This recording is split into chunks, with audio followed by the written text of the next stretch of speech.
भोपाल के मछली परिवार से करते हैं। बड़ी खबर है इससे जुड़ी हुई। 99 एकड़ सरकारी जमीन पर भी कब्जे के आरोप अब मछली परिवार पर लग रहे हैं कि उन्होंने सरकारी जमीन पर कब्जा किया है।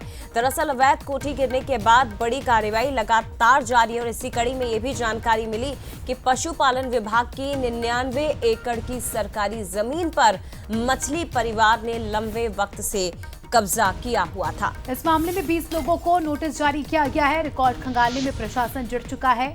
कोठियाज कॉलोनी में भी शक के घेरे में 125 करोड़ की 7 प्रॉपर्टी फिलहाल जमींदोज हो चुकी है और लगातार शिकंजा कसा जा रहा है। तो अवैध कोठी को किस तरह से ध्वस्त किया गया था, तस्वीरें आपके सामने। लेकिन एक और बड़ा खुलासा हुआ है। 99 एकड़ पशुपालन की जमीन पर भी मछली परिवार ने कब्जा किया था और पुलिस लगातार इनकी प्रॉपर्टीज के दस्तावेज खंगाल रही है और कैसे शिकंजा कसा जा रहा है वो भी आपको बताते हैं। रेप ब्लैकमेलिंग केस में जब गिरफ्तारी हुई तो ये राज खुले। जुलाई में छात्राओं से रेप केस में सबसे पहले गिरफ्तारी हुई। शाहवर मछली और उसके भतीजे यासीन मछली को गिरफ्तार किया गया। इसके बाद लगातार कार्रवाई की जा रही है। मछली परिवार की अवैध प्रॉपर्टी को जमींदोज किया गया। 23 दिन में 125 करोड़ की 7 प्रॉपर्टी को ध्वस्त किया गया। तो कैसे मछली परिवार पर शिकंजा कसा गया ये भी आपको बताया। और भोपाल से खबर, जहां सांसद आलोक शर्मा का बयान सामने आया। ड्रग्स ब्लैकमेलिंग केस पर उन्होंने कहा, शारिक मछली पर निशाना साधते हुए कहा कि ऐसे लोगों की जगह तो जेल में भी नहीं। हिंदू बेटियों को लव जिहाद में फंसाने का आरोप। नशे की गोली देकर अश्लील वीडियो बनाता था, ब्लैकमेलिंग करता था, गिफ्ट देकर जाल में फंसाने का दावा सांसद आलोक शर्मा ने किया।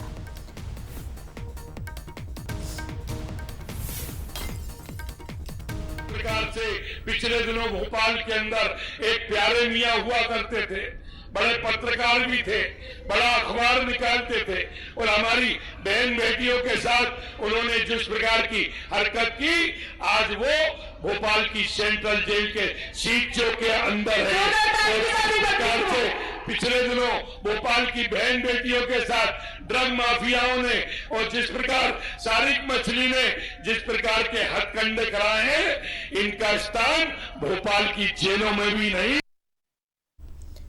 तो सांसद आलोक शर्मा जो ये कहते हैं कि ऐसे मामले अगर सामने आए तो हमें जानकारी दें, हम फिर इन्हें सबक सिखाएंगे। प्यारे मियां का भोपाल का सनसनीखेज केस और यासीन मछली, इन सभी का जिक्र उन्होंने एक मंच से किया। दरअसल आलोक शर्मा कार्यक्रम में शामिल होने पहुंचे थे और इसी दौरान उन्होंने तमाम बड़ी बातें कही हैं। साथ ही मछली परिवार पर शिकंजा लगातार कसा जा रहा है।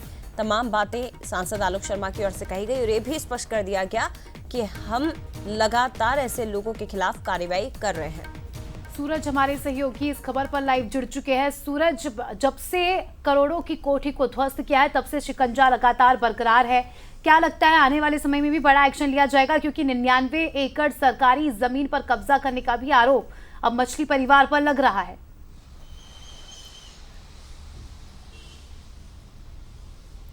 आवाज उन तक नहीं पहुंच पा रही है।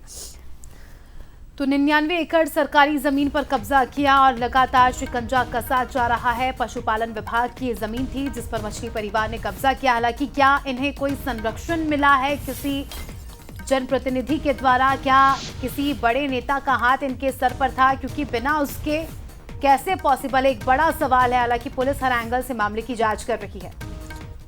और सीधे सूरज का रुख करते एक बार फिर से हमारे साथ जुड़ गए हैं। सूरज, जानकारी दीजिए, क्योंकि आलिशान कोठी को गिरा दिया गया लेकिन एक के बाद एक बड़े खुलासे अब यासीन मछली को लेकर हो रहे हैं। दूसरी तरफ जनप्रतिनिधि ये दावा कर रहे हैं कि हम सख्त एक्शन ऐसे लोगों के खिलाफ लेंगे और बड़ा खुलासा ये हुआ है कि पशुपालन विभाग की 99 एकड़ की जमीन भी इनके कब्जे में थी। देखिए, बिल्कुल कुक्कुट विकास निगम यानी पशुपालन का वहाँ पर एक मुर्गी फार्म है और उसके आसपास ही अतिक्रमण की खबर आ रही है। इसको लेकर खासतौर से विभाग ने सरकार को भी जानकारी दी है और माना जा रहा है कि सोमवार को इसका सीमांकन भी शुरू हुआ, क्योंकि ये वही इलाका है जहाँ पर हमने देखा शारिक मछली का साम्राज्य फैला हुआ है। चाहे 1500-1000 स्क्वायर फीट में कोठी की बात हो या जो अलग अलग निर्माण जो बनाए गए थे, करीब 40 से 50 हज़ार स्क्वायर फीट की जमीन जो है वो अतिक्रमण से मुक्त कराई है। और माना जा रहा पशुपालन विभाग की जमीन भी कहीं ना कहीं सारिक मछली के परिवार ने अतिक्रमण कर कब्जा कर रखा है। शायद यही कारण है कि अब सरकार को पत्र दिया है और सरकार सोमवार को इसका सीमांकन भी करी। करीब 90 एकड़ जमीन बताई जा रही है, जिस पर 26 से 27 एकड़ में माना जा रहा है कि प्लॉट काटकर बेच दिए गए हैं। तो बड़ा मामला है। शायद यही कारण है जिस तरीके से हमने देखा ड्रग के नशे की लत बनाकर कैसे युवतियों को झांसे में लिया, उन्हें ड्रग पेडलर बनाया, फिर उनके साथ कहीं ना कहीं रेप और ब्लैकमेल जैसी घटना सामने आई। उसके बाद सरकार ऐसे एक्शन में नजर आई थी। और शायद यही कारण है कि यासिन मछली के साथ साथ उनके तमाम परिवार के लोगों के ऊपर शिकंजा सरकार ने कसा है। चाहे वो अतिक्रमण की बात हो, अवैध कारोबार की बात हो, ड्रग्स की बात हो, तो तमाम मुद्दों को लेकर सरकार का एक्शन सख्त नजर आ रहा है। और शायद यही कारण है कि मुख्यमंत्री डॉक्टर मोहन यादव भी कई मंचों से कह चुके हैं कि किसी भी व्यक्ति को नहीं बख्शा जाएगा, कोई कितना भी रसूखदार क्यों ना हो, लेकिन यदि वो समाज में दूषित वातावरण फैलाएगा तो उस पर सरकार सख्त एक्शन लेगी। शायद यही कारण है कि जिस तरीके से बड़ी बड़ी लग्जरी कोठी पर जो बुलडोजर चला है वो उसी का एग्जाम्पल है। और माना जा रहा है कि सोमवार को जब एक बार फिर से सर्वे होगा तो कहीं जहां भी अतिक्रमण होगा उस जमीन को सरकार मुक्त कराएगी। जी, शुक्रिया आपका जुड़ने के लिए सूरज और जानकारी के लिए।